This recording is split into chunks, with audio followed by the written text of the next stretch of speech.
네, 여러분 안녕하십니까?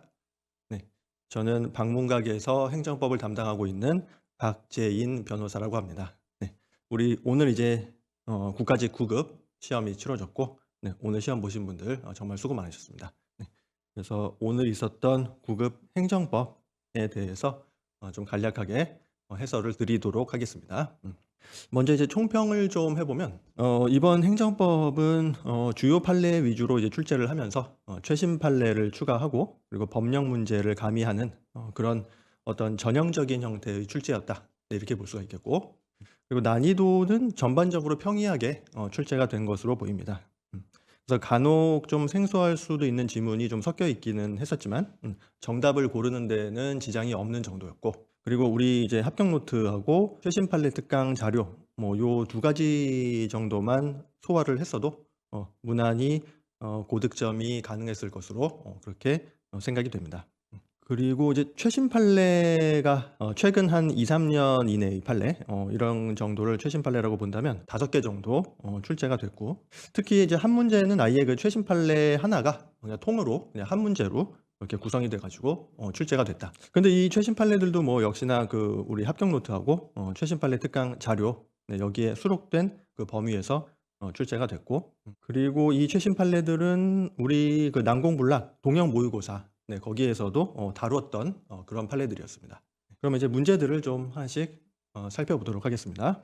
좀 설명이 필요한 부분 위주로 해서 좀 간략하게 보도록 하시죠. 제가 가지고 있는 거는 라책형이고요. 라책형을 기준으로 해서 말씀을 드리도록 하겠습니다. 우선 1번 행정소송 대상에 대한 거. 그 1번, 3번, 4번 지문은 네 뭐 많이 했던 거고 답은 이제 옳지 않은 거는 이제 2번이죠. 네. 2번 지문 보시면 예산회계법상 입찰보증금의 국고 귀속 조치는 국가가 공권력을 행사하는 것이라는 점에서 이를 다투는 소송은 행정소송에 해당한다.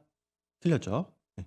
이거 입찰보증금 국고 귀속 조치 이거는 그냥 사기업이 하는 것과 성질이 다르지 않다라고 했었죠. 그래서 우리 예로 들었던 게 이제 삼성전자가 그 납품업체들로부터 입찰을 받는다라고 할 때 입찰 보증금을 받아놨다가 그 입찰 보증금 낸 그 업체 그 부품업체가 뭔가 사고를 친다거나 이렇게 되면 그 입찰 보증금을 돌려주지 않고 그냥 가져버리는 그런 조치를 할 수가 있을 텐데 이게 구예산회계법상의 입찰 보증금 국고 귀속 조치라는 것도 성질이 그것과 다르지 않다라는 거죠.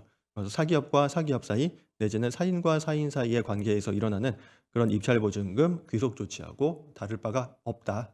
그렇기 때문에 이거는 어떤 공권력 행사 이런 걸로 볼 수가 없다. 이런 거였죠.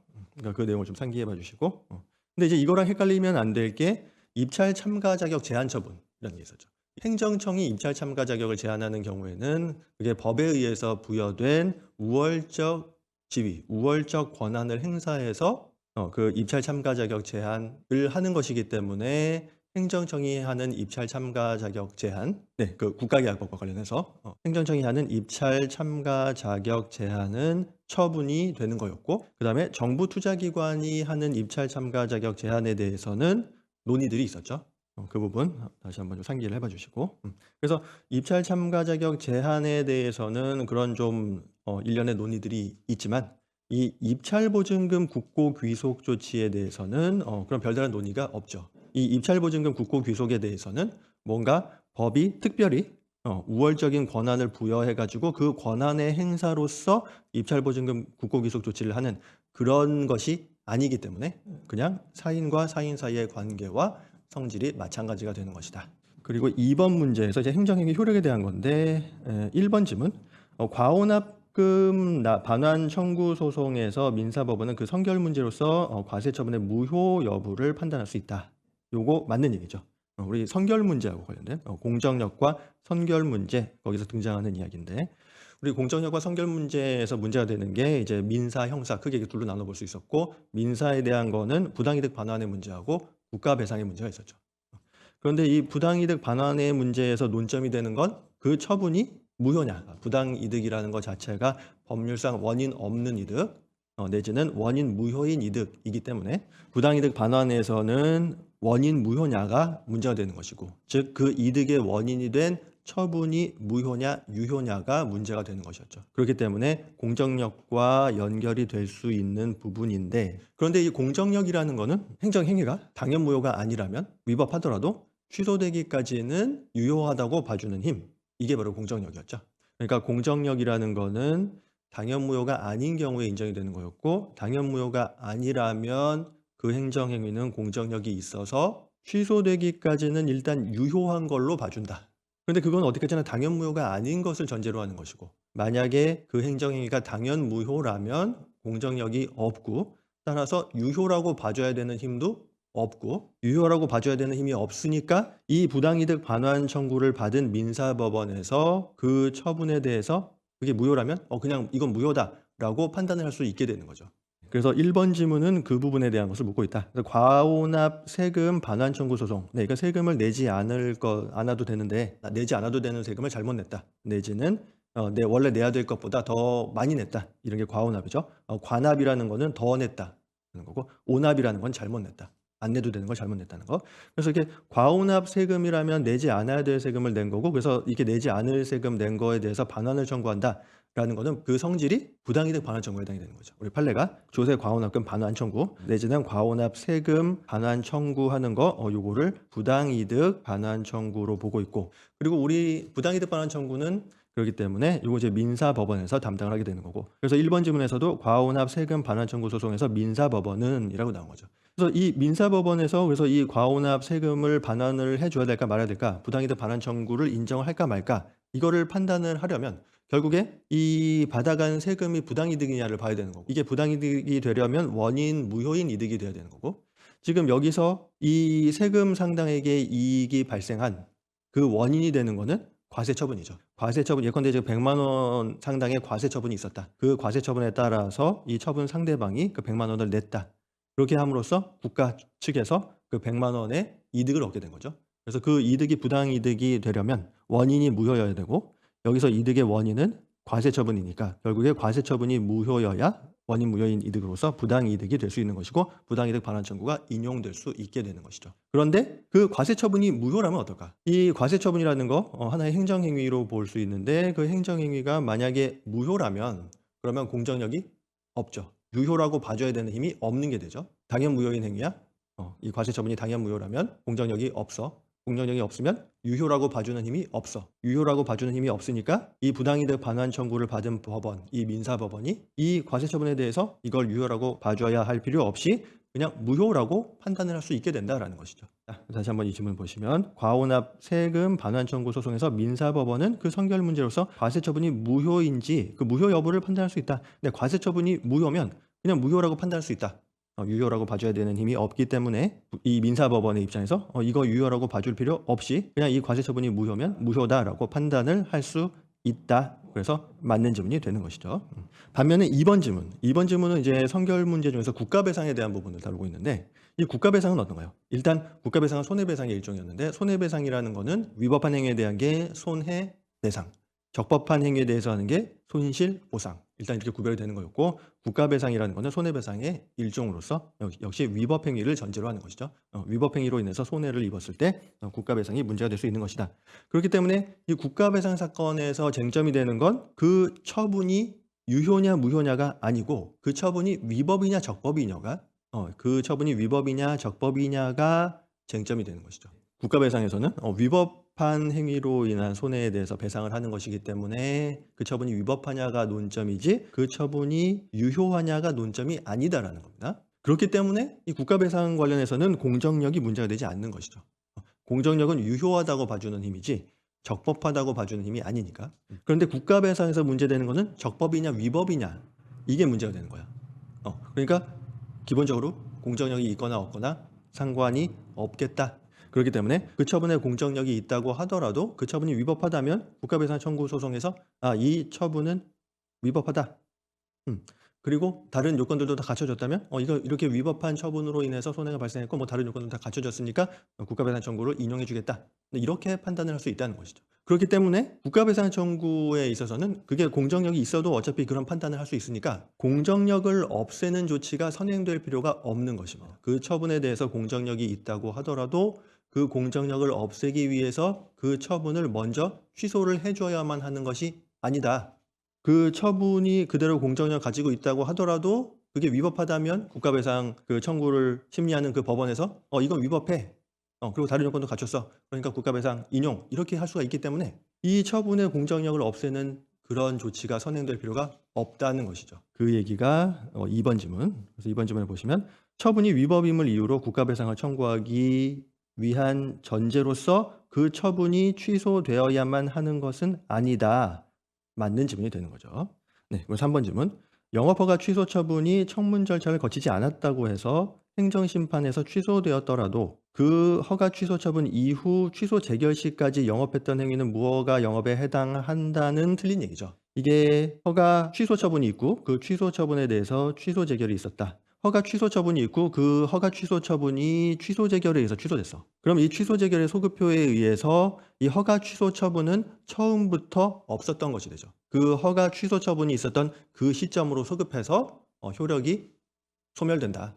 그러니까 그 허가 취소 처분이 처음부터 없었던 것과 같은 그런 상태가 되는 것입니다. 그러면 허가 취소 처분이 없었던 것 같은 상태니까 허가가 계속 그대로 있었던 것과 같은 상태가 되는 것이죠. 그러니까 그 허가 취소 처분 이후에 했던 영업행위도 허가가 계속 있는 상태에서 영업한 것이 되니까 결국에 이것은 무허가 영업에 해당하지 않게 되는 것이죠. 그 다음에 3번 행정행위 부과에 대한 것인데 1번 질문해 보시면 사정 변경으로 당초에 부담을 부과한 목적을 달성할 수 없게 된 경우에도 그 목적 달성에 필요한 범위 내에서 예외적으로 부담의 사후 변경이 허용된다. 네, 이게 사후 변경의 두 문자가 법유동사였죠.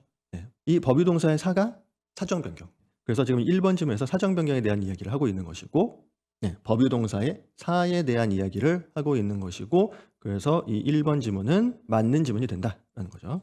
그리고 2번 지문 처분에 부담인 부관을 붙인 경우에 그 부관이 무효라면 부담의 이행으로 이루어진 사법상 매매 행위도 당연히 무효가 된다. 요거는 틀린 지문이죠. 요거 상당히 중요한 논점인데 그 지금 방문각 사이트에 무료로 그 업로드되어 있는 총론 압축 특강에서 상세하게 설명을 드렸었으니까요. 혹시 이 부분 좀 생소하신 분은 그거를 꼭 좀 활용을 해봐 주시기 바랍니다. 네, 그리고 4번 문제. 다른 법률 행위를 보충해서 그 법적 효력을 완성시키는 행위에 해당하지 않는 거를 고르래요. 보충해서 완성시키는 거 뭐죠? 보완. 이거 인가죠. 인가. 네, 인가하면 바로 떠올라야 될 게 바로 보완. 네, 그래서 여기서 지금 보충해서 완성시키는 거 보완하는 게 아닌 게 뭐냐? 니은, 디귿, 리을 전부 인가에 해당되는 거. 우리 뭐 합격 노트 기본서에 뭐 다 있는 얘기고요. 그래서 이 인가라는 거는 보충해서 완성하는 것이다. 그러니까 기본 행위가 있고 그냥 지들끼리 기본 행위를 해서 뭐 이렇게 하자 해서 기본 행위를 다 만들어 오면 행정청은 그냥 거기서 오케이만 해주는 것이죠. 오케이 해가지고 그 기본 행위를 보충해서 완성시켜 주는 거. 그게 바로 인가였습니다. 그러니까 기본적으로는 자기네들끼리 다 만든 거야. 자기네들끼리 다 만들어서 가지고 와서 오케이 해주라. 행정청이 거기에 대해서 오케이 해주면 보충해서 완성이 되는 거죠. 그렇게 해서 효력이 발생하게 되는 거. 그런 게 바로 인가의 핵심이었죠. 네, 그래서 니은 지문에 보시면 토지 거래 계약에 대한 행정청의 허가. 네, 토지 거래 계약. 이거는 그 당사자 사이에서 지들끼리 다 만들어 오는 거죠. 뭐 이렇게 해서 이런 내용으로 계약을 하자. 어떤 토지에 대해서 대금은 얼마로 하고 뭐 이런 식으로 해서 대금 뭐 언제 주고 받고 뭐 다 그 거래 그 토지 거래 계약에 관한 내용, 그 계약에 관련된 내용 자체는 어차피 자기네들끼리 당사자들끼리 다 만들 거예요. 다 만들었는데 아직은 효력이 발생하지 않는다. 그것만으로는 행정청이 오케이 해줘야, 행정청이 보충해서 완성해줘야 효력이 발생할 수 있다. 그래서 이제 그 자기네들끼리 만든 그 토지 거래 계약을 가지고 행정청한테 야 이거 오케이 해줘 하는 거죠. 그래서 행정청이 여기서 오케이 해주면 보충해서 완성이 돼서 효력이 발생하게 되는 거. 네, 그래서 여기서의 행정청 허가는 인가가 된다는 것이고 디귿도 마찬가지. 정관 변경.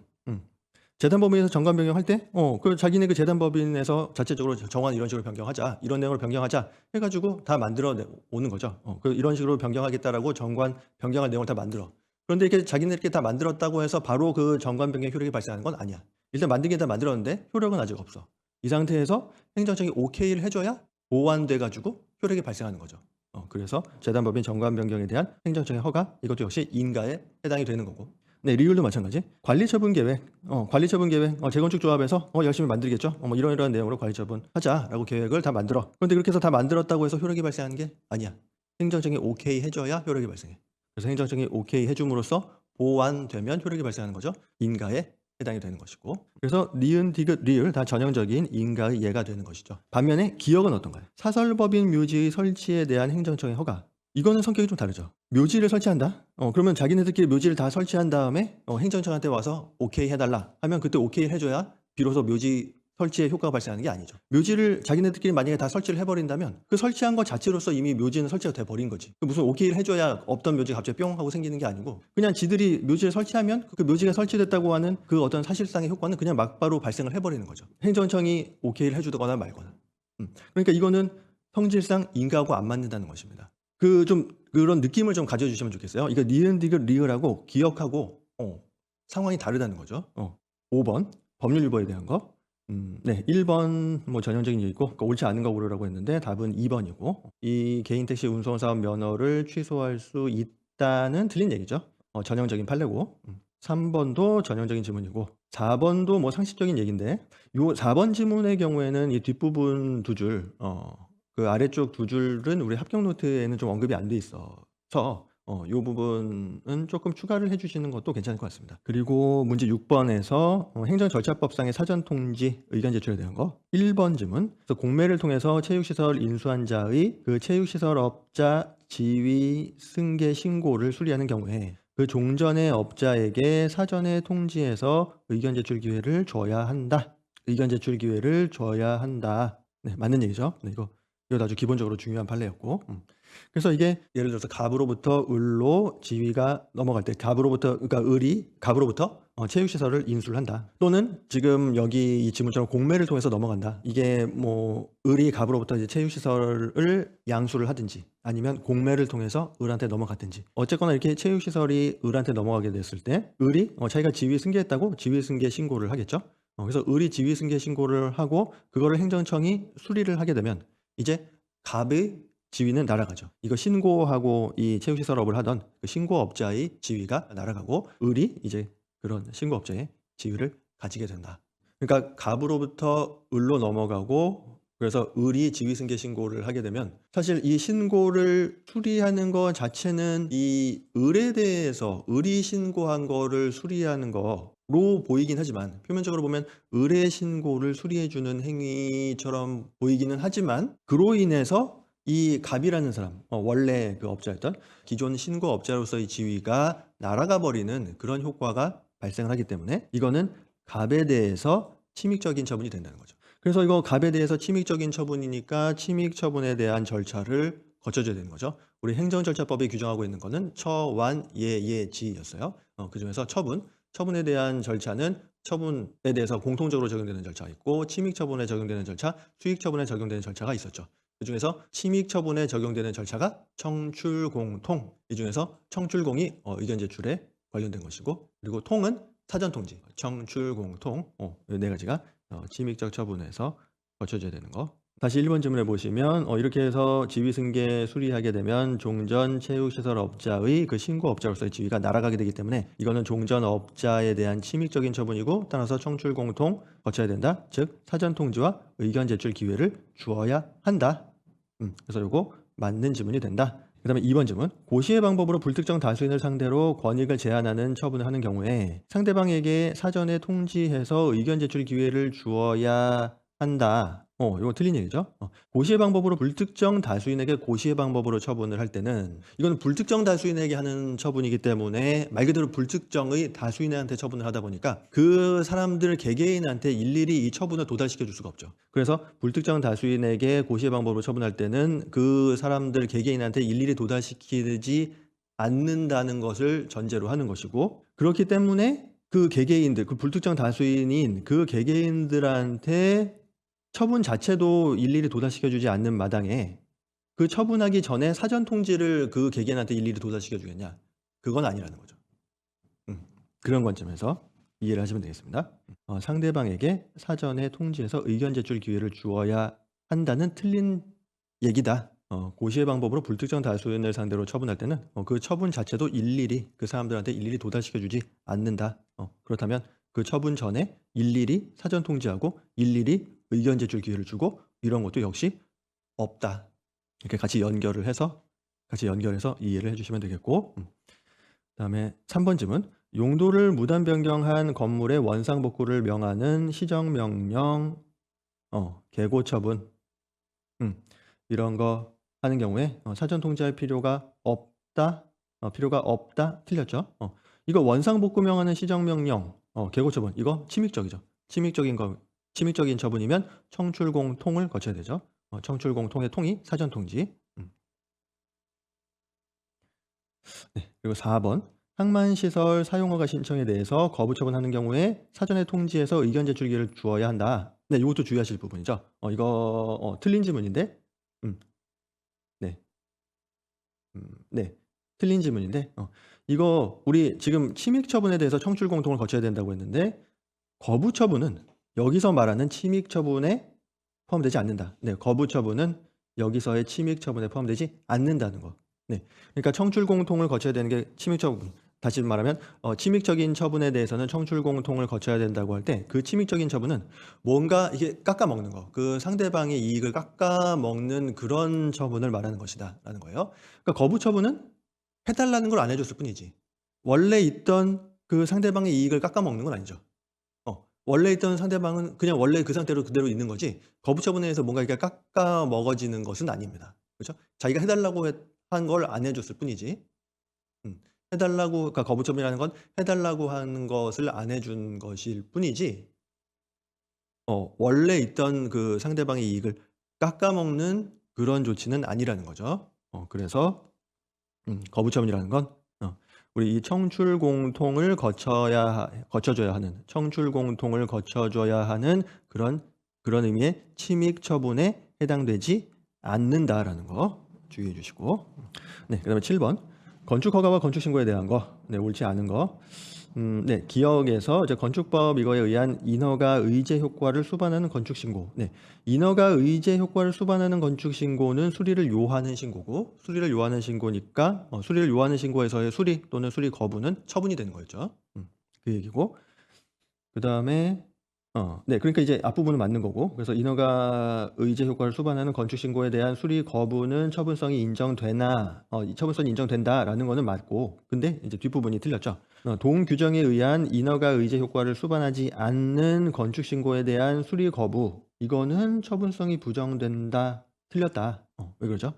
이거 인허가 의제 효과 수반하지 않는 그런 건축 신고, 그냥 일반적인 건축 신고라면 그거는 원칙적으로 수리를 요하지 않는 신고인데 그렇기 때문에 수리를 하거나 또는 수리를 거부하거나 원래 처분이 안 되는 게 원칙적이기는 한데 이 원칙에 대해서 예외가 있었죠. 그 예외가 두 문제가 바로 번착원. 네. 신고 수리를 거부하는 거, 수리를 거부 내지 반려하는 것이 처분이다. 예외적으로. 그런 얘기 있었죠. 그래서 다시 정리하면 이거 건축 신고라는 거, 그러니까 뭐 인허가 의제 뭐 이런 효과 수반하지 않는 그냥 원칙적인 그런 건축 신고라면 이거는 자기 완결적 신고, 수리를 요하지 않는 신고이기 때문에 원칙대로 하면 원래 수리를 하든지 거부하든지 그 다 처분이 아니어야 돼. 그런데 예외적으로 건착원의 경우에는 수리 거부 내지 반려 이거를 처분으로 봐준다. 그 상대방의 어떤 법적 지위가 불안정해지는 것을 막기 위해서 그렇게 처리를 하고 있었죠. 그리고 여기서 또 조금 주의하실 건 인허가 의제 효과를 수반하지 않는 이런 원칙적인 건축 신고의 경우에 예외적으로 처분성을 인정해 주는 건 수리 거부 내지 반려이지 수리한 거 자체는 다시 원칙으로 돌아가서 수리하는 것 자체는 처분성을 부정하죠. 네, 요것도 좀 주의해 주시고 그리고 니은 디귿 리을 다 많이 보던 것들이고요. 8번 네, 공공기관의 정보 공개에 관한 법률상 정보 공개에 대한 설명으로 옳은 거 1번 질문. 공개 청구된 정보가 인터넷을 통해서 공개돼서 인터넷 검색을 통해서 쉽게 알 수 있었다는 사정만으로 비공개 결정이 정당화될 수는 없다. 네, 이것도 뭐 아주 전형적이고 기본적인 판례고 옳은 것을 고르라고 했으니 1번이 그냥 답이 된다라는 거고 밑에 9번 행정입법에 대한 설명으로 옳은 거 1번 질문에 보시면 행정소송에 대한 대법원 판결에 의해서 명령규칙이 헌법 또는 법률에 위반된다는 것이 확정된 경우에 대법원은 지체 없이 그 사유를 해당 법령의 소관부처의 장에게 통보하여야 한다. 틀렸죠? 소관부처의 장에게 통보해야 하는 게 아니고 행안부 장관에게 통보하는 거죠.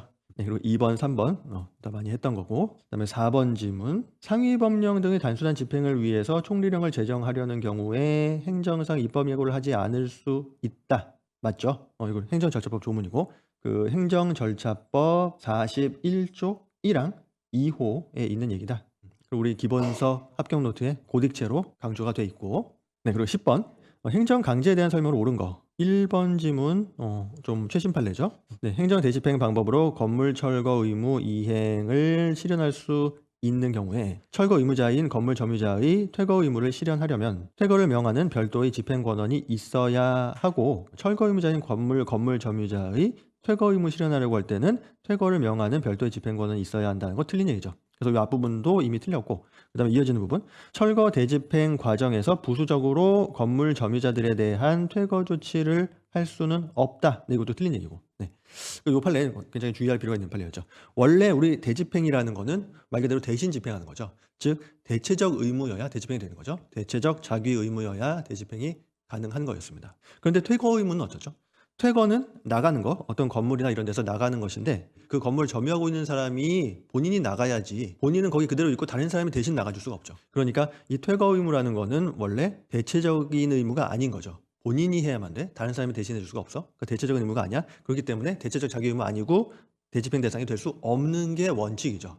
그런데 이 최신 판례에서 예외적으로 퇴거 조치를 할 수 있는 그런 예외를 인정을 해주고 있다는 거죠. 그래서 굉장히 중요한 판례였고, 지금 여기 나와 있는 것처럼 다시 한번 보시면, 네, 그 1번 지문의 셋째 줄 뒷부분 철거 대집행 과정에서 부수적으로 퇴거 조치하는 거, 이거는 가능하다는 거죠. 철거는 일단 대집행 대상이 되는 거고, 철거는 그냥 그 부수는 거니까 이거는 제3자가 대신 부숴줄 수도 있죠. 그 대체성이 있는 거예요. 그래서 철거는 대집행 대상이 되는 거고, 그래서 철거 대집행이 가능한 경우에 이 철거 대집행을 하려고 하는데, 그래서 그 건물을 철거하려고 봤더니 그 건물 안에 사람이 있어. 이랬을 때 이거 사람이 퇴거하는 거는 이거는 대체성이 없는 비대체적인 의무이기 때문에 이거 대집행 대상이 안 되고, 그러니까 우리가 이 사람을 끌어낼 수는 없어. 우리가 대집행하는 마당에 이 사람을 나가게 할 수는 없고, 그러니까 그냥 이 사람 그 안에 있는 채로 그냥 때려 부수자. 그러면서 그냥 사람 안에 있는 채로 그냥 철거를 해버리면 될까요? 그럼 그 사람은 어떻게 돼? 말도 안 되는 거죠. 네, 그런 관점에서 이해를 하시면 되겠어요. 철거 대집행 과정에서 부수적으로 건물 점유자들에 대해서 퇴거 조치하는 거, 이거는 가능하다라는 거죠. 그 다음에 2번 질문. 즉시강제란 법령 또는 행정처분에 의한 선행의 구체적 의무 불이행으로 인한 어쩌고 나오는데 벌써 틀렸지. 우리 즉시강제라는 건 강제 집행하고 다른 점이 있었습니다. 강제 집행이라는 건 말 그대로 강제로 집행을 하는 것인데, 여기서 말하는 집행이라는 건 상대방이 의무를 이행해야 되는데 그 이행을 하지 않아 가지고 행정청 내지는 국가가 대신 나서서, 국가 내지 행정청이 대신 나서 가지고 집행을 한다, 이런 측면이 있었죠. 그러니까 그 의무를 이행해야 될 본인이 그냥 그 의무를 하는 거, 그거는 보통 이행이라고 많이 부르고, 본인이 그 의무를 이행하지 않아 가지고 행정청 내지는 공권력이 나서 가지고 그 의무를 실현시키는 그런 건 집행이라는 그런 용어를 많이 썼었죠. 집행에는 그런 뉘앙스가 있다, 그런 얘기도 했었고. 그렇기 때문에 이 강제 집행이라는 거는 의무 불이행을 전제로 하는 것이죠. 상대방이 의무가 있어. 근데 상대방이 스스로 그걸 이행했어? 그러면 끝이죠. 그럼 괜찮은 거지. 그런데 상대방이 의무가 있는데 의무를 이행하지 않아? 그러면 공권력이 나서서 집행을 한다. 그러니까 강제 집행이라는 건 상대방의 의무 불이행이 전제가 되는 것입니다. 근데 반면에 모든 것을 다 이렇게 처리할 수는 없죠. 굉장히 급박한 거, 상대방한테 의무를 부과하고 상대방이 그 의무 이행하기를 기다렸다가 상대방이 그 의무 이행하지 않으면 그제서야 공권력이 나서서 집행하는, 이렇게 할 수가 없는, 이거 너무 급박해 가지고 그렇게 진행할 수가 없는 그런 경우에는 즉시강제라는 거를 하게 되는 것인데, 이 즉시강제라는 건 그래서 뭐 의무를 부과를 하고 의무 이행하기를 기다렸는데 의무를 이행하지 않으니까 뭐 공권력이 나서서 그 의무를 집행하라고, 이런 구조가 아니라는 겁니다. 그렇게 할 시간이 없어. 너무 급박해. 그렇게 할 수가 없어. 그럴 때 상대방한테 무슨 의무를 부과하고 어쩌고 하는 게 아니고, 상대방이 뭐 의무를 불이행했네 어쩌네 그런 거 따지지 않고 즉시, 말 그대로 즉시 그냥 강제를 해버리는 거예요. 일단 네가 의무를 이행해라 하고 의무 이행 안 하면 그때 나서는 게 아니고, 의무 이행하고 뭐 의무를 부과하고 그걸 뭐 이행하고 말고 어쩌고 따질 겨를도 없이 막바로 즉시 그냥 강제해버리는 거. 그게 즉시 강제의 핵심이었죠. 네, 그 핵심을 잘 이해하고 계시다면, 네, 이 2번 질문의 경우에 즉시 강제란 뭐 어쩌고저쩌고 의한 선행의 구체적 의무의 불이행으로 인한 어쩌고 나오는 순간 벌써 이거는 틀린 질문이다. 네, 이렇게 바로 판단이 가능하셨겠고. 3번 질문. 공권력이 대집행 권한을 위탁받아서 대집행 실시에 지출한 비용을 이 행정대집행법에 따라서 강제 징수할 수 있음에도 민사소송 절차에 의해서 상환을 청구하는 것은 허용되지 않는다. 맞죠? 이거 행정상의 어떤 강제 집행을 가능하게 해주는, 행정상의 강제 집행이 허용되는 그런 경우라면 이 행정상의 강제 집행이라는 게 민사 집행 내지는 민사 소송 이런 것들보다 더 간편하고 더 강력한 방법이기 때문에 이렇게 모처럼 행정상의 강제 집행을 허용해 주는 그런 경우라면 그렇게 특별히 허용된 그 행정상의 강제 집행으로 갈 것이지 그걸 굳이 또 행정상 강제 집행을 마다하고 민사 소송이나 민사 집행으로 오는 이런 것은 허용이 되지 않는 것이 원칙이었죠. 그런 법리는 이제 곳곳에서 등장을 하는데 요 3번 질문과 같은 사안도 그중에 하나다. 네, 그래서 우리 지금 10 번에서 옳은 거 고르라고 했는데 요 3 번. 네, 요게 답이 되는 거죠. 10 번에서 옳은 거 고르라고 했으니까 네, 3 번이 답이고 그다음에 4번 질문. 이행 강제금은 심리적 압박을 통해서 간접적으로 의무이행 확보하는 수단인 행정벌과 달리 의무이행의 강제를 직접 목적으로 하기 때문에 강학상 직접 강제에 해당한다. 틀렸죠? 우리 이 체계가 어떻게 되는 거죠? 대직이강. 거기서 대가 대집행, 직이 직접 강제, 이가 이행 강제금, 강이 강제징수였죠. 이렇게 크게 대직, 이강 4개로 나눠지는 거였어요. 우리 강제집행, 대직, 이강 이렇게 나눠졌는데 그러면 대직 직접 강제하고 이행 강제금 별도로 등장을 하죠. 대직, 직하고 이가 별도로 등장하고 있어. 이 두 개는 당연히 다른 거겠죠. 다르니까 구별해서 등장을 하지. 그것만 생각하셔도 이거는 당연히 틀린 질문이 될 수밖에 없다. 이행 강제금이 어쩌고저쩌고 해 가지고 직접 강제에 해당한대. 이행 강제금이 직접 강제래. 만약에 이게 맞는 질문이라면 대직이강이라고 해서 직하고 이를 따로 나눠 가지고 두 문자를 따지 않았겠지. 네, 그것만 생각하셔도 요 4번 지문은 틀린 지문이 되는 것이고 그다음에 또 요런 성격을 또 좀 생각해 보실 수 있겠죠. 직접 강제라는 건 말 그대로 직접적으로 강제라는 거예요. 우리 직접 강제하면 떠오르는 게 우리 직접 강제에 갖다 붙였던 그 말도 안 되는 얘기 있었죠. 외국인의 친구들이 집회를 한다 얘기. 그 집회에 대해서 집회를 해산하는 거 이런 게 바로 직접 강제의 예가 되는 거죠. 집회를 해산시킨다? 그럼 집회하는 그 집회에 모여 있는 그 사람들을 직접적으로 강제력을 행사해서 그 사람들을 흐트러 놓는다라는 것입니다. 말 그대로 직접 강제를 하는 거죠. 근데 반면에 이행 강제금은 어떤가요? 이렇게 직접적으로 강제를 하는 게 아니고 이행 강제금이라고 하는 이런 돈을 때리는 거야. 야 너 이거 너 의무인데 그거 이행 안 하면 너 돈 내야 되는데 이렇게 해 가지고 그 돈 내기 싫어서 이행을 하도록 만드는 거죠. 간접적으로 이행을 시키는 그런 측면이 있다라는 겁니다. 물론 직접적이냐 간접적이냐라는 건 좀 상대적인 개념이긴 한데 좀 다른 것보다 더 직접적이다 또는 덜 직접적이다 뭐 이런 식으로 상대적으로 볼 수 있는 개념이기는 하지만 어쨌거나 이 이행 강제라는 건 직접 강제와 비교해 본다면 직접 강제보다 훨씬 더 간접적인 그런 성격이 강하다 이렇게 볼 수 있는 것이죠.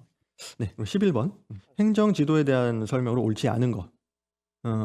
네, 뭐 1 번, 3 번, 4번 지문은 다 우리 많이 보던 거고 2번 지문에서 행정 지도는 작용법적 근거가 필요하지 않으므로 네, 요건 일단 맞죠. 행정 지도라는 건 지도, 권고, 조언하는 거 더 비권력적 사실 행위 그러다 보니까 작용법적 근거는 필요하지 않다. 그렇긴 한데 요거는 뭐 맞는데 근데 이어지는 부분 비례 원칙과 평등 원칙에 구속되지 않는다. 이건 틀렸죠. 이건 다른 얘기지. 작용법적 근거가 필요하지 않다. 이거는 그 행위를 함에 있어서 법적인 근거가 필요하냐 안 하냐라는 문제. 법률 유보하고 연결되는 이야기고 뒤에 나오는 비례 원칙, 평등 원칙에 구속되지 않는다. 이 얘기는 비례 원칙, 평등 원칙을 어겨도 되느냐라는 얘기인데 법을 어겨도 되느냐라는 것은 법률 우위의 문제죠.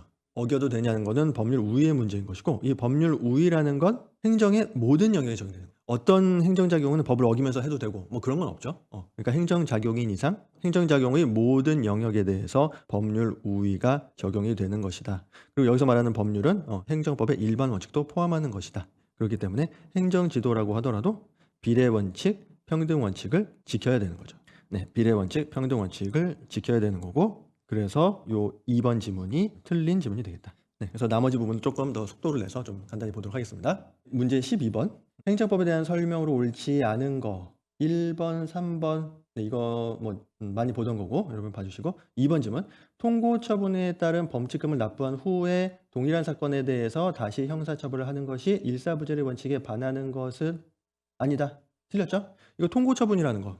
통고 처분이라는 것 자체가 그 국민을 전과자로 만드는 것을 좀 막기 위해서 이 통고 처분에 따른 범칙금 이것만 내면 너 이제 형사처벌 안 할게. 그냥 이 사건 그냥 끝내줄게.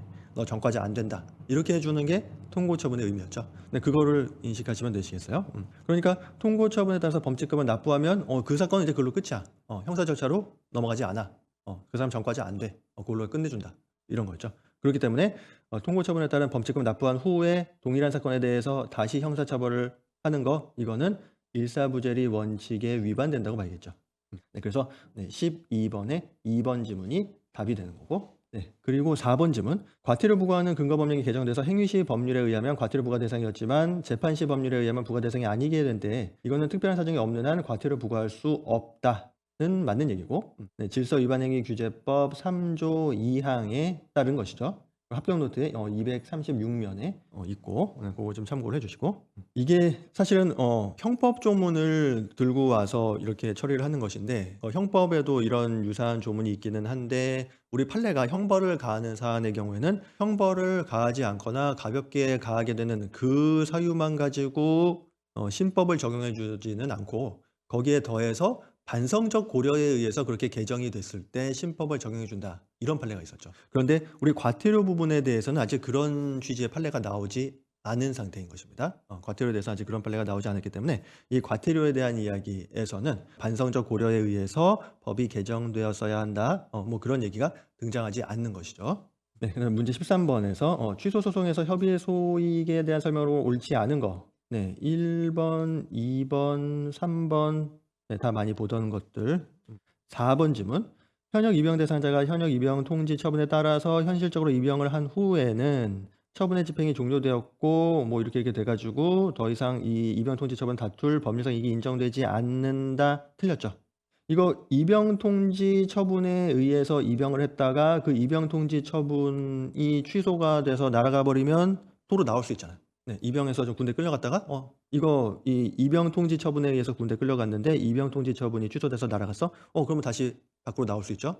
그러니까 다툴 법률상 이익이 있는 거지. 요거 이제 헷갈리면 안 될 게, 모병에 의해서 자진 입대한 경우는 달랐죠. 모병에 의해서 자진 입대한 경우는 달랐다. 헷갈리지 않게 상기해 주시고, 그다음에 14번 문제, 행정의 실효성 확보 수단에 대한 설명으로 옳은 것만 고른 거. 네, 이것도 뭐 기역 니은 지문은 전형적인 거고, 디귿 지문. 네, 디귿 지문 보시면 세무공무원이 체납 처분하기 위해서 질문 검사 수색하거나 재산 압류할 때는 그 신분을 표시하는 증표를 지니고 이를 관계자에게 보여줘야 한다. 네, 요 지문 좀 생소하실 수 있는데, 이렇게 딱 봐서 OX 판단이 바로 안 된다, 그 지문을 붙들고 하염없이 앉아가지고 고민을 하는 게 아니고, 딱 봐서 OX 판단이 안 돼, 그럼 바로 세모 치고 넘어간다. 시간 끄지 말고 그냥 세모 치고 바로 넘어가는 거죠. 그래서 이 경우에도 지금 우리 디귿 지문이 생소하다 하면 그냥 세모 치고 다른 지문 보는 거예요.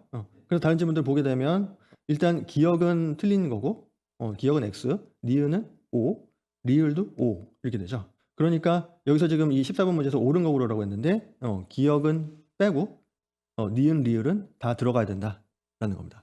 그래서 여기 4개 선지 1, 2, 3, 4 네 선지 중에서 기역은 빠지고 니은 리을은 다 들어간, 네, 기역 빠지고 니은 리을 다 들어간 선지 보니까 4번밖에 없어. 4번밖에 없어요? 그럼 그냥 4번이 답이 되는 거지. 네. 그래서 그렇게 해서 그냥 답을 맞추고 넘어가는 거지. 이 디귿 지문 이게 생소하다고 해서 이거 가지고 이게 맞을까 틀릴까를 고민하면서 시간을 끄는 게 아니라는 거죠. 그거 좀 다시 좀 상기해 주시고. 그런데 이제 혹시나 경우에 따라서는 이렇게 생소한 지문, 세모친 지문 그 자체에 대해서 정면으로 OX 판단을 하지 않으면 답을 고를 수 없는 그런 경우도 있을 수 있죠. 그런 경우에는 어쩔 수 없이 그 세모친 지문에 대해서 판단을 해야 될 텐데, 그렇게 판단할 때는 어떻게 한다고 했었죠? 모르는 지문인데 판단해야 될 때 합리적으로 추론을 해본다. 내가 알고 있는 거 뭐랑 비슷한지 그걸 가지고서 추론을 해본다고 했었죠. 그래서 만약에 지금 이 문제는 그럴 필요가 없는데, 그러니까 디귿 지문 가지고 시간 끌지 마시고 그냥 막바로 답을 고르고 넘어가시는 게 맞는 거고요. 근데 혹시나 경우에 따라서 지금 만약에 이 디귿 지문 자체에 대해서 OX 판단을 해야 되는 그런 상황이 됐다면 어떻게 할 거냐? 지금 다시 한번 디귿 지문을 보시면 질문 검사 수색 뭐 이런 거 할 때 증표를 지니고 이걸 관계자한테 보여줘야 된다. 이게 맞는 말일까 틀린 말일까? 네, 우리가 알고 있는 거 뭐 좀 비슷한 거를 생각해 보시면 어떤 게 있죠? 현장 조사. 현장 조사할 때 증표를 보여줘야 된다, 이런 얘기 있었죠. 그거하고 비슷하네. 현장 조사할 때 증표 보여줘야 돼. 여기서 지금 뭐 체납 처분하려고 질문, 검사, 뭐 이런 거, 수색 이런 거 한대요. 현장 조사하는 건 좀 비슷하네. 그럼 현장 조사할 때 증표 보여줘야 된다면 지금 이런 거 할 때 디귿 지문과 같은 이런 경우에도 증표를 관계자에게 보여줘야 한다가 맞는 지문이다라고 보는 것이 합리적인 판단이 되겠죠. 그 다음에 15번. 행정심판법상 행정심판에 대한 설명으로 옳지 않은 것은, 네, 이것도 뭐 1, 2, 4번 지문 전형적인 거고, 3번 지문에 보시면 3번 지문, 행정심판법에 따른 서류의 송달에 관해서는 행정절차법 중 송달에 관한 규정을 준용한다. 네, 이거 좀 생소할 수 있죠. 네, 그럼 어떻게 한다? 이거 붙들고 하염없이 고민하는 게 아니고 그냥 세모 치고 넘어간다. 3번 지문 딱 봤는데 OX 판단이 안 돼? 세모 치고 바로 넘어가죠. 1번, 2번, 4번 지문 전부 다 맞는 얘기네. 근데 15번에서 옳지 않은 거 고르랬네. 근데 1, 2, 4가 다 맞는 거야. 그러면 3 번이 답이 될 수밖에 없는 거죠. 네, 일단 그렇게 해서 답을 찾아 주실 수가 있는 거고 그 3번 지문 가지고 고민하지 말고 그냥 바로 이렇게 답을 찾는 거고. 네. 그리고 행정심판법에 따른 서류 송달에 관하여는 민사소송법, 네, 민사소송법 중 송달에 관한 규정을 준용한다라는 조문이 있으니까 같이 알아두시기 바랍니다. 해설지에 조문 올려드릴 테니까 함노나 기본서에 꼭 반영해 주시고 앞에 14번 디귿 지문도 해설지 내용 꼭 반영해 주시고요.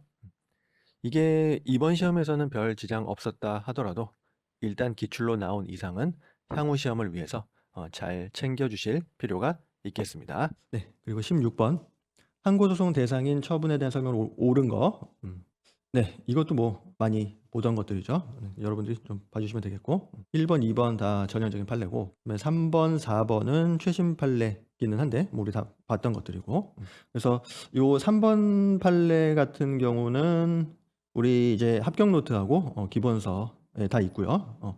혹시나 요 3번 판례가 좀 생소하신 분은 우리 작년에 최신 판례 특강했던 거 그게 지금 우리 방문각 사이트에 무료로 업로드돼 있으니까 그걸 좀 봐 주시면 되겠습니다. 네, 거기서 설명드렸고 그다음에 4번도 최신 판례인데 이것도 우리 다 봤던 거고 혹시나 요 4번 판례가 생소하신 경우에는 올해 실시했던 그 최신 판례 특강 거기서 설명을 드렸으니까 그것도 역시나 우리 그 방문각 사이트에 무료로 업로드돼 있으니까 활용해 주시면 되겠습니다. 그리고 17번 국가배상법상 국가배상에 대한 설명으로 옳은 거, 옳지 않은 거 연결한 건데 이것도 역시나 뭐 다 많이 봤던 것들이고 기역, 니은 다 전형적인 판례들이고 그다음에 디귿은 좀 최신 판례인데 이거 역시나 뭐 우리 합격 노트 기본서에 다 있는 거고 그다음에 혹시나 요 판례 생소하신 경우에는 작년에 실시했던 그 최신 판례 무료 특강 그거를 활용해 주시고요. 그다음에 리을도 전형적인 지문이고 그다음에 18번 갑은 관할 A 행정청에 토지 형질 변경 허가를 신청했으나 A 행정청은 허가를 거부했다. 이에 갑은 거부 처분 취소 소송을 제기해 가지고 재량의 일탈 남용을 이유로 취소 판결을 받았어요. 그리고 이 판결은 확정되었대. 이랬을 때 설명을 옳은 거. 우선 1번 질문. A 행정청의 거부 처분 이전에 이미 존재했던 사유 중에 거부 처분 사유와 기본적 사실관계 동일성이 없는 사유를 근거로 해 가지고 다시 거부 처분하는 것은 허용되지 않는다는 틀렸죠. 지금 요거는 확정 판결 효력 중에서 뭐에 대한 얘기죠?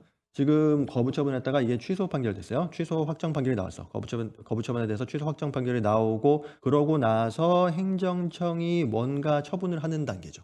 행정청이 처분을 할 때 확정 판결에 기속되는 거. 행정청이 처분할 때 기속된다. 그게 확정 판결 효력 중에서 기속력이었죠.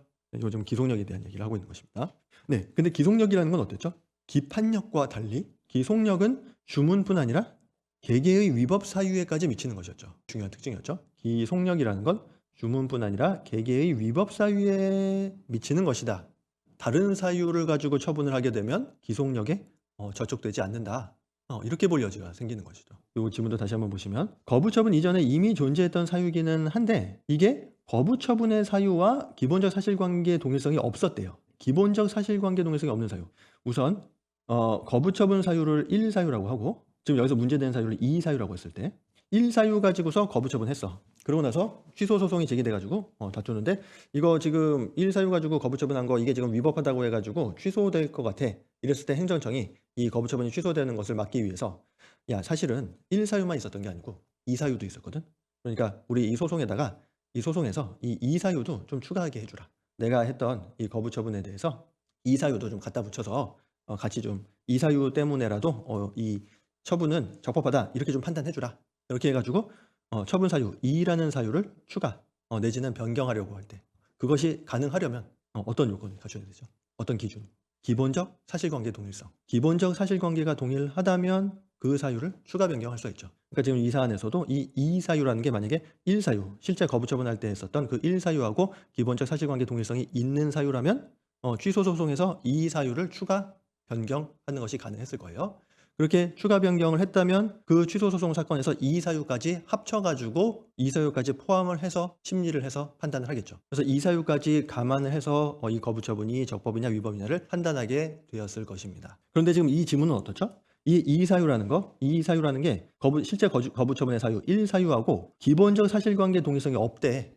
이건 지금 기본적 사실관계 동일성이 없어. 그러면 행정청이 이렇게 이 취소 소송에서 이사유를 갖다가 추가해서 갖다 붙이려고 할 때 그것을 허용해 줬겠냐? 당연히 안 해주죠. 이해되시죠? 지금 여기서의 이사유라는 건 1사유, 거부 처분 사유와 실제 거부 처분 사유인 1사유와 기본적 사실관계 동일성이 없어. 그렇기 때문에 이 취소 소송에서 이 이사유를 갖다 붙이는 거, 이 처분 사유 추가 변경하는 것이 허용이 안 된다라는 것입니다. 그 말은 이 사유를 추가 변경 못한다. 즉 이 취소 소송에서 이 사유를 고려 못한다 이렇게 되는 거죠. 여기서의 이 사유는 이 취소 소송에서 고려되지 않은 사유인 것입니다. 그러니까 지금 이 취소 소송에서 거부 처분이 취소되었다고 하더라도 이 사유라는 것은 고려하지 않은 채로 이 거부 처분이 위법하다라고 해서 취소 판결을 해준 거예요. 이 사유는 고려하지 않은 채 이 거부 처분 위법하다라는 판단을 한 것입니다. 그러니까 이 판결이 확정돼 가지고 기속력이 발생한다고 하더라도 그 기속력은 주문뿐 아니라 개개의 위법 사유에 미친다고 했었죠. 그러니까 이 취소 판결의 기속력은 1사유에 관련된 부분에만 미치게 되는 거예요. 기속력은 주문과 개개의 위법 사유, 개개의 위법 사유에 미치는 것이기 때문에 1사유로 인한 거부 처분, 그 1사유에 관해서 기속력이 미치는 것이지 그 취소 소송에서 심리하지도 않았던 2사유에 대해서는 기속력이 미치지 않는다는 것입니다. 그렇기 때문에 요 2사유를 들어가지고 다시 거부 처분하는 건 기속력에 위반되는 것이 아니다. 이렇게 되는 거죠. 그렇게 좀 이해를 해주시고, 그 다음에 2번 질문.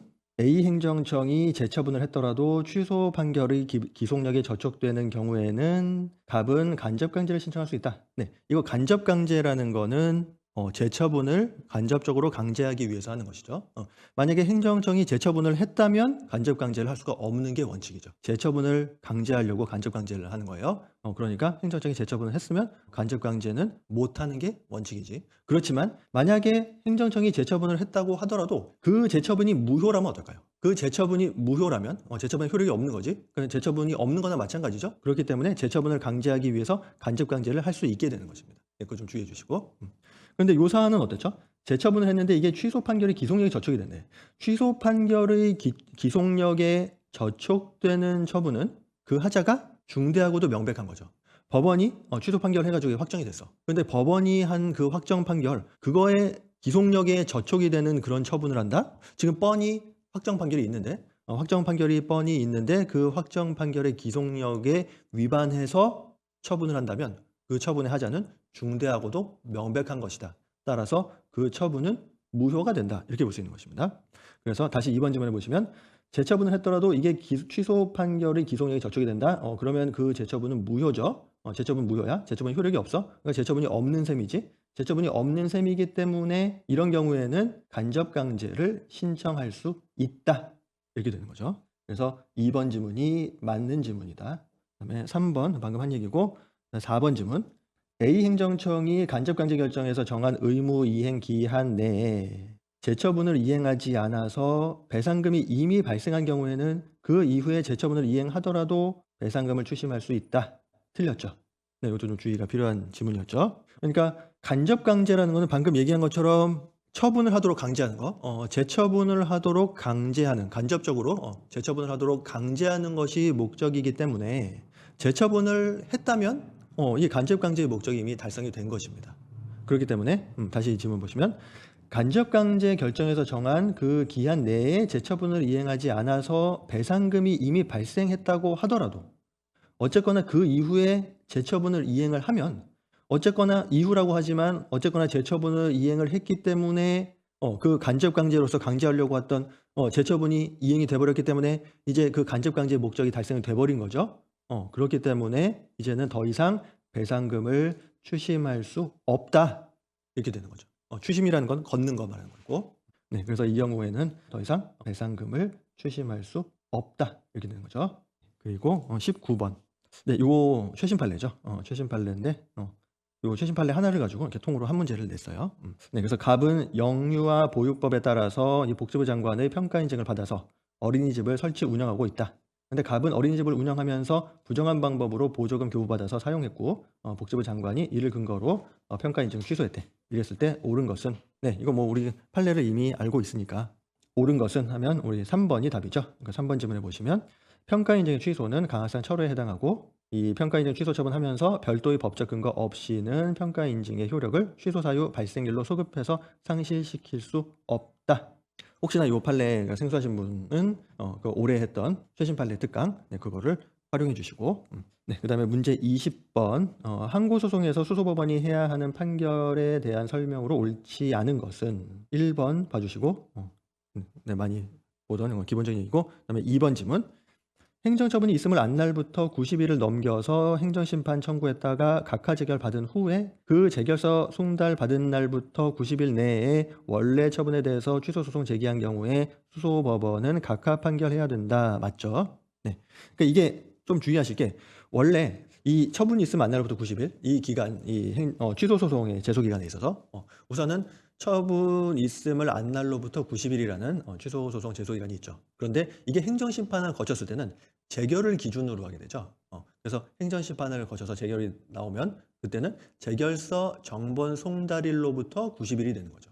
재결서 정본 송달일로부터 90일 안에 취소소송 제기하면 되는 거죠.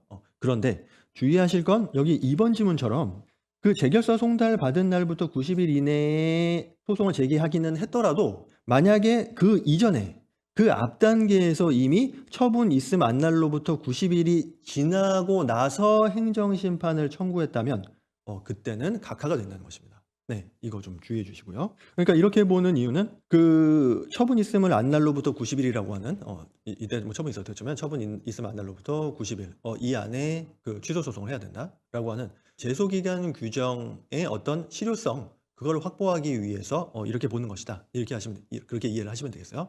그러니까 이런 경우를 생각해 보시면 되죠. 처분이 있음을 안날로부터 90일 이거 지나면 이제 취소 소송 못 하는 거죠. 그런데 이 상태에서 90일 지나고 나서 그 상태에서 행정심판을 먼저 제기를 해. 그러면 어떻게 될까요? 행정심판에서 재결이 나오겠죠? 그럼 그 행정심판에서 재결이 나오면 그래 이제 행정심판 재결이 나왔다 하면서 행정심판 재결서 정본 송달일로부터 90일 안에 소송을 제기하고서 취소소송 제기하고서 야 어쨌거나 재결서 정본 송달일로부터 90일 안에 소송 제기했잖아. 그러니까 이제 이 소송은 적법하게 봐주라. 만약에 이거를 허용하게 되면 처분 있음 안날로부터 90일 안에 요 안에 취소소송 제기했어야 된다고 하는 그 규정이 완전히 무력화돼 버리는 문제가 생기겠지. 그러니까 심지어는 처분 있음 안날로부터 90일 지나고 90일이 아니라 몇 년 지나고 20년, 30년 지나고 한 80년 지나고 80년이 지나고 나서도 일단 행정심판 제기하면 돼. 행정심판 제기하고 행정심판에서 뭐 각하 재결을 할 가능성이 많겠죠. 행정심판 제기하는데 거기서 각하 재결이 나왔어. 그래도 어쨌거나 행정심판 재결이 나왔죠. 그러니까 그러면 그래 어쨌거나 여기서 행정심판 재결 나왔잖아. 이 재결서 정본 송달일로부터 어쨌거나 90일 안에만 소송하면 되지. 이러면서 소송을 제기해버리면 80년이 지난 것도 취소소송을 할 수 있다. 그러면 처분 있음 안날로부터 90일이 지나면 취소소송 못하게 하는 그런 행정소송법의 취지가 완전히 몰각돼 버리는 그런 문제가 생기겠죠. 네, 그런 측면에서 이해를 해주시면 되겠습니다. 네, 그래서 2번 지문 내용 주의해 주시고 요 2번 지문은 그래서 맞는 얘기가 되는 것이고 그다음에 3번 지문 허가처분 신청에 대한 부작위를 다투는 부작위 위법 확인 소송을 제기해가지고 1심에서 승소 판결을 받았는데 2심 단계에서 행정청이 허가처분을 했대요. 그렇다면 이 2심 수소법원은 각하 판결을 해야 된다. 맞는 얘기죠. 네. 이 부작위 위법 확인 소송이라고 하는 거는 말 그대로 부작위에 대해서 위법함을 확인해달라는 소송이죠. 부작위, 처분의 부작위. 처분의 부작위에 대해서 소송을 하는데 2심 단계에서 행정청이 처분을 했대. 네, 허가 처분을 했대요. 그럼 더 이상 이제 부작위가 아닌 거죠. 처분이 나왔어. 이제 2심 단계에서 처분이 나왔어요. 그러니까 더 이상 처분의 부작위 상태가 아닌 거다. 더 이상 부작위가 아니야. 지금 부작위 위법 확인 소송이라는 거는 부작위를 대상으로 하는 것인데 더 이상 이제 부작위가 없어. 부작위가 없어져서 이 부작위 위법 확인 소송을 할 대상이 없어졌다. 그러니까 이제 이 2심 수소법원은 이 부작위 위법 확인 소송을 각하 판결을 해야 한다라는 거죠. 그래서 맞는 지문이 되는 것이고 네, 4번 지문. 행정심판 청구에서 기각재결 받은 후에 그 재결 자체에 고유한 위법이 있음을 주장하면서 그 기각재결에 대해서 취소소송 제기한 경우에 수소법원은 심리결과 재결 자체에 고유한 위법이 없다면 각하 판결을 해야 한다. 틀렸죠. 기각 판결을 해야 되는 것이었죠. 이건 왜 그러냐? 이거 원처분에 대해서 소송하는 거하고 같은 구조로 이해를 하시면 되겠습니다. 우리 일단 원처분주의였지. 원처분주의이기 때문에 원처분을 가지고 항고소송을 하는 것이 원칙이었어. 그렇지만 예외적으로 재결의 고유한 위법이 있을 때는 그 재결 자체에 대해서 항고 소송을 할 수 있었죠. 그래서 재결의 고유한 위법이 있으면 재결에 대해서 항고 소송을 할 수가 있는데 이 항고 소송에 있어서 이 재결의 고유한 위법이 있냐 없냐 이 문제는 소송 요건 심리 단계에서 따져야 될 문제냐 아니면 본안 판단 단계에서 따져야 될 문제냐. 소송 요건 단계에서 따져야 될 문제라면 각하, 본안 단계에서 따져야 될 문제라면 기각 이렇게 되는 거죠. 이 위법이 없을 때 어떻게 봐야 되느냐? 원처분에 대해서 항고 소송하는 것과 같은 구조로 이해하시면 된다는 것입니다. 원처분에 대해서 항고 소송을 하는 그런 원칙적인 형태에 있어서 봤을 때도 소송 요건 심리 단계에서 보는 건 말 그대로 소송 요건을 갖췄냐, 그 소송이 소송으로서의 기본을 갖췄냐를 보는 거죠. 그래서 그 소송이 소송으로서의 기본을 갖췄다면, 소송 요건을 갖췄다면 그때는 이제 본안 판단 단계로 넘어가서 이제 네 말이 맞냐 틀리냐 이거에 대해서 본격적으로 심리를 해주는 것이고, 만약에 소송 요건을 못 갖췄다면 그거는 소송으로서의 기본조차 못 갖춘 거기 때문에 네 말이 맞냐 틀리냐를 따질 필요도 없이 바로 그냥 그 소송을 날려버린다. 네 말이 맞냐 틀리냐 따질 필요도 없이, 즉 본안 판단할 필요도 없이 그냥 그 소송을 날려버리는 거. 소송 요건을 못 갖췄을 때는 이렇게 그냥 그 소송을 바로 날려버리죠. 그리고 이렇게 본안으로 들어가지 않고 네 말이 맞냐 틀리냐 따지지 않고 소송 요건을 갖추지 못해서 그냥 그 소송을 바로 날려버리는 그거를 각하라고 하는 것이었습니다. 그러니까 소송 요건을 갖췄냐라는 부분은 소송 요건 단계에서 따질 문제고, 소송 요건 못 갖췄다면 각하로 가는 것이지만, 일단 소송 요건을 갖췄다면, 소송으로서의 기본을 갖췄다면 그때는 본안 심리로 들어가서 네 말이 맞냐 틀리냐를 따져줘야 되는 것이죠. 만약에 취소 소송이다, 처분에 대한 취소 소송이다라고 하면 네 말이 맞냐 틀리냐, 원고 말이 맞냐 틀리냐라는 것은 결국에 이 처분을 취소해줘야 되냐 안 해야 되느냐라는 얘기죠. 처분을 취소해야 되냐 말아야 되냐, 결국에 그거를 본안에서 따지게 되는 것이고, 처분을 취소해야 되느냐 말아야 되는 건 결국에 말아야 되느냐라는 건 결국에 그 처분이 위법하냐 안 하냐를 따지는 문제가 되는 것이죠. 그 처분이 위법하면 취소해 줄 거고, 그 처분이 적법하면 취소 청구를 기각할 것이다. 그러니까 결국에 본안에서 따지는 거, 네 말이 맞냐 틀리냐를 따지는 것은 그 처분이 위법이냐 적법이냐를 따지는 문제가 되는 것입니다. 그래서 그 처분의 위법 여부를 따지는 것은 본안에서 판단할 사항인 것이죠. 그래서 본안에서 그 처분이 위법한지를 따져서 그 처분이 위법하다면 취소 청구를 인용해 주는 것이고, 그 처분이 적법하다면 취소 청구를 기각하는 것이고, 결국에 본안 단계에서는 인용이냐 기각이냐가 나오는 거죠. 본안 단계에서는 인용이냐 기각이냐가 문제가 되는 것이지, 각하는 등장하지 않는 것입니다. 각하는 소송 요건을 못 갖췄을 때 등장을 하는 것이죠. 그래서 다시 정리하면 처분이 위법이냐라는 것은 결국에 본안에서 따져야 될 문제고, 따라서 처분이 위법하지 않다면 본안 판결로서 기각을 하게 되는 것이지 각하가 아니라는 거죠. 그리고 이런 구조는 재결에 대한 항고 소송에서도 마찬가지로 적용이 된다는 것입니다. 재결에 대한 취소 소송에서도 마찬가지라는 것이죠. 재결에 대한 취소 소송을 하는데 이 재결이 위법이냐 아니냐, 지금 재결에 대해서 취소 소송을 하고 있어. 재결이 위법이냐 아니냐라는 것은 그냥 원처분에 대한 취소 소송에서 그 처분이 위법이냐 아니냐라는 것과 마찬가지로 이 재결에 대한 취소 소송의 본안 단계에서 따져야 될 문제라는 것이죠. 그 재결에 고유한 위법이 없다면 그때는 본안 판단으로서 그 취소 청구를 기각을 해야겠다, 이렇게 되는 거예요. 네, 그렇게 이해해 주시면 되겠고, 네, 그래서 일단 이렇게 보고 우리 아까도 얘기했지만 생소한 지문이 나오면 그거 가지고 고민하고 시간 끌지 말고 세모치고 다른 지문에서 바로 답을 찾는다고 했었고, 만약에 그렇게 다른 지문에서 답을 찾을 수가 없다면 그때는 부득이 OX 판단을 그 지문 자체에 대해서 정면으로 할 수밖에 없는데, 그 경우에 어떻게 하냐, 일단은 다른 것부터 다 풀고 다른 것부터 다 풀고 마킹까지 다 하신 다음에 시간을 좀 남겨가지고 그 남는 시간에 다시 그 OX 판단을 정면으로 해야만 하는 그 세모 지문에 대해서 판단을 해보시는 게 좋겠습니다. 그래서 그런 거 우리가 간간히 좀 연습을 해보고 있는데, 그래서 이번에도 좀 우리 좀 시간이 좀 많이 됐기는 했지만 우리 19번 가지고 그 연습 때 한 번만 해보도록 하시죠. 물론 지금 우리 19번 문제 같은 경우는 우리 최신 판례에서 뻔히 봤던 거기 때문에 이 문제는 사실은 바로 풀어야 되는 게 정상이고요. 그런데 혹시나 경우에 따라서 좀 다른 과목도 많고 하다 보니까 최신 판례가 좀 정리를 못하고 들어가서 지금 요 19번 요 판례를 모르는 상태에서 이 문제를 맞닥뜨렸다. 그러면 어떻게 해야겠느냐? 일단 딱 봤는데 모르는 거야. 그러면 이거 가지고 고민하지 말고 일단 세모치고 다른 지문 가지고 찾아본다고 했죠. 근데 이거는 지금 지문 하나 세모치고 다른 지문에서 답을 찾을 수가 없네, 구조가. 이 문제 통으로 그냥 한 판례 가지고 낸 거라서 지문 하나 세모치고 다른 지문으로 답을 찾는 방법이 안 통해요. 그럼 어떻게 해야 되지? 다른 지문으로 지금 다른 지문 가지고 답을 못 찾겠어. 그러면 일단 이 문제 자체다 체크를 하고 넘어간다. 시간 끌지 말고.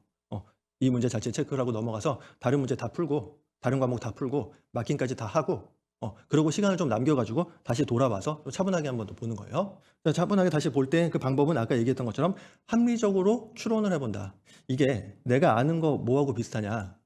이거를 생각하시면서 합리적으로 추론을 해 보는 거예요. 이것을 이게 지금 어느 게 맞다고 보는 게 또는 이 지문이 맞다고 보는 게 합리적일지 틀리다고 보는 게 합리적일지 그거를 합리적으로 판단을 해 보는 것이다. 네, 그래서 한번 합리적으로 판단해 보죠. 그래서 지금 이거를 좀 모르는 판례였다고 치고 그다음에 다른 거 다 풀었어. 그리고 다시 돌아왔어. 그래서 이제 이 문제를 가지고 한번 차분하게 한번 생각을 해 본다. 그래서 다시 한번 그런 관점에서 문제를 보시면 갑은 이 영유아 보육법에 따라서 이 복지부 장관의 평가 인증을 받아서 어린이집을 설치 운영하고 있었대요.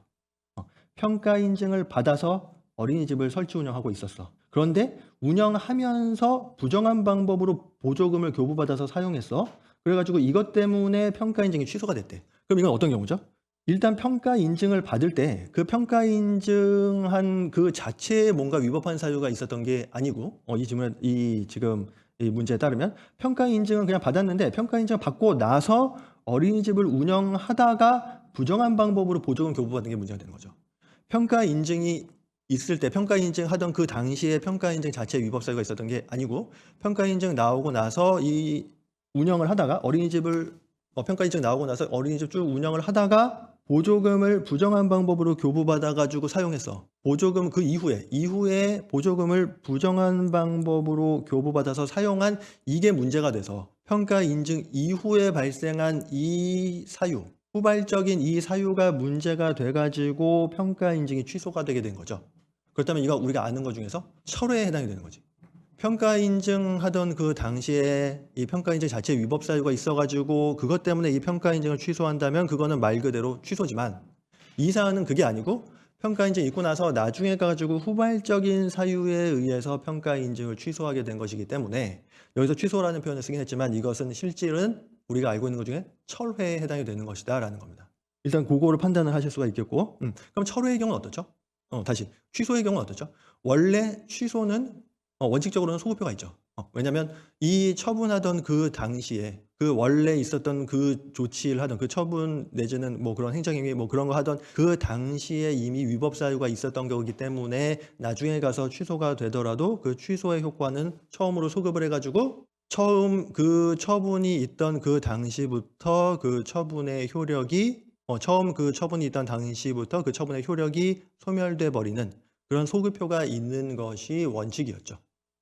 취소의 경우에는 소급표가 있는 게 원칙. 물론 예외도 있지만 일단은 그게 원칙이었는데 반면에 철회의 경우는 그 처분이 있고 나중에 가가지고 후발적인 사유에 의해서 철회가 되는 것이니까 그 원래 있었던 그 처분 자체에 뭔가 위법 사유가 있었던 게 아니고 나중에 가서 어떤 후발적인 사유에 의해서 그 처분의 효력을 날리는 거기 때문에 그 효력이 소급하지 않고 그냥 그 철회한 때부터 해서 장래에 향해서 그 효력 소멸의 그런 효과가 발생을 하게 되는 게 맞겠죠.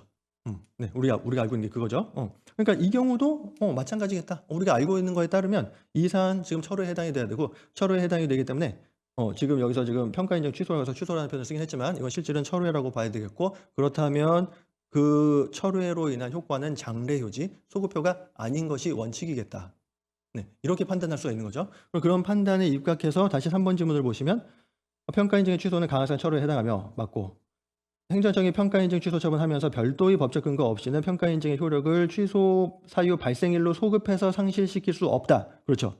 취소 사유 발생일로 소급해서 상실시킬 수 없다. 이게 맞는 거고 다만 여기 지금 둘째 줄에 있는 것처럼 별도의 법적 근거가 만약에 있다면 그때는 예외적으로 달리 볼 수도 있겠지. 별도의 법적 근거가 따로 있다면 그 근거에 따라서 처리하는 거야 뭐 가능할 수 있겠죠.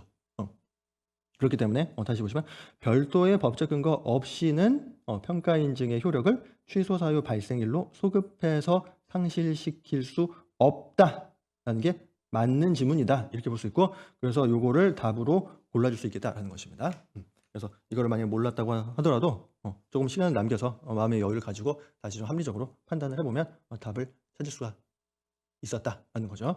이런 방법 또 좀 염두에 두어주시고요. 물론 이거는 최후의 수단이고 네, 최후의 수단이지만 어쨌거나 이렇게 합리적으로 추론하는 그런 방법에 의해서 정답률을 더 많이 끌어올릴 수가 있겠다라는 것입니다. 네, 그래서 오늘 강의는 일단 여기까지 하고요. 우리 좀 넘어간 지문들도 있고 한데 그런 부분들은 저 해설지를 따로 만들어 가지고 우리 방문각 사이트하고 그다음에 난공불락 게시판에다가 올리도록 할 테니까 그거 좀 활용을 해주시기 바라고요. 네, 그럼 이제 좀 마무리를 해보면 우선 첫 번째로 제가 이제 평소에 하던 얘기가 너무 이렇게 많은 양을 하려고 하실 필요가 없겠다 그런 얘기 했었고, 그러니까 너무 이렇게 분량에 대한 부담을 갖지 말고 분량을 늘려가는 공부를 하지 말고 줄여가는 공부를 하시자 그런 얘기를 많이 했었고요. 그래서 그거 관련해서 우리가 정말 꼭 필요한 재료는 두 가지다 뭐 이런 얘기 했었죠. 그래서 우리 합격 노트 또는 기본서, 합격 노트나 기본서, 합격 노트나 기본서 요거랑 그 다음에 최신 판례 특강 자료 요거 두 개면 우리가 고득점을 위해서 필수적으로 필요한 재료는 이미 갖춰진 것이다. 네, 이렇게 보셔도 되겠다. 그런 얘기 많이 했었고 이번 시험도 마찬가지였다 이렇게 볼 수 있겠습니다. 그리고 또 이번 시험의 경우에 이제 좀 최신 판례 지문들이 좀 여러 개 등장을 해서 좀 이렇게 최신 판례가 중요해지고 있는 그런 추세를 좀 이렇게 재확인할 수 있었다 이렇게 볼 수 있겠고요. 물론 그렇다고 해서 이게 뭐 최신 판례가 중요해지고 있으니까 뭐 특별히 뭐 범위를 넓혀가지고 또 새로운 걸 봐야 되냐 그런 얘기는 아니고 역시 방금 말씀드렸던 것처럼 합격 노트 또는 기본서 그 다음에 우리 최신 판례 특강 자료 이거 두 개를 보셨으면 이번에 나온 최신 판례들도 커버가 됐겠다. 네, 이렇게 볼 수가 있겠고, 그다음에 또 한편으로는 우리 지금 난공불락 그 모의고사, 난공불락 그 동영 모의고사 그거에 의해서도 그거 자체로도 요번에 출제된 이 최신 판례들 거의 다 커버가 됐습니다. 우리 난공불락 모의고사 그것만 충실히 소화를 하셨어도 최신 판례 어려움 없이 커버하실 수 있었겠다 이렇게 볼 수 있겠고, 그래서 이제 최신 판례 부분에 대해서 이게 최신 판례 중에는 아직 기출화되지 않은 것들이 많다 보니까 여러분들이 이제 기출문제집을 열심히 푸시더라도 그게 좀 최신 판례는 기출문제집으로 커버되지 않는 그런 측면이 있죠. 그래서 최신 판례를 좀 이렇게 문제 형태로 좀 연습을 해보고 싶다 그런 경우에는 우리 난공불락 그 모의고사를 꾸준히 응시하신 분들은 그 자료를 잘 모아두시고 그걸 좀 활용을 하시면 되고, 이제 혹시 좀 잘 응시를 못하셨거나 하신 분들의 경우에는 이게 지금 난공불락 우리 모의고사 시행했던 거 시즌 1, 시즌 2가 지금 봉투형 모의고사로 해서 지금 출간이 돼 있으니까 그거를 활용을 해서 문제 푸는 연습을 해보실 수가 있겠습니다. 오늘 시험 보느라 정말 고생들 많으셨고 그 시험 보고 많이 피곤하실 텐데 그럼에도 불구하고 참석해서 들어주셔서 대단히 감사하고, 그래서 이번 시험에서 좋은 결과 얻으신 분들은 미리 축하드리고 혹시나 좀 원하는 결과 얻지 못하신 분들은 절대 실망하지 마시고 이번 시험을 또 경험 삼아서 계속 정진하셔서 다음 시험에 좋은 결과 얻으시기를 기원하겠습니다. 오늘 여기까지 하겠습니다. 감사합니다.